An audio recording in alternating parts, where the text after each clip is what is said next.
How to delete messages on Facebook. In today's video, I'm going to show you how to delete messages on Facebook, whether you're trying to clean up your inbox or remove something you no longer need. So let's get started. First, open the Facebook Messenger app on your phone, or you can also use the Facebook app to access messages. If you're using the Facebook app, just tap on the Messenger icon at the top right corner.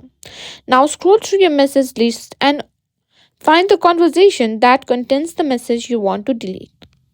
Now, to delete a single message, just tap and hold the message you want to delete, and a menu will pop up with several options. Simply tap on delete, and here you can find an option to simply delete it for everyone or delete it for you.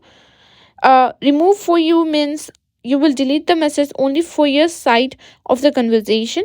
Delete for everyone will delete the message from both your side and the recipient chat, but this option is only available for a certain period of time.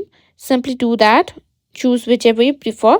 This will delete single conversation or single message, but if you want to delete the entire conversation, what you can do is swipe left and simply find an option that says more. Tap on it. From there, simply tap on delete. Here you can simply choose to delete the entire conversation. Simply tap on it, and that's it. That's how you delete messages on Facebook.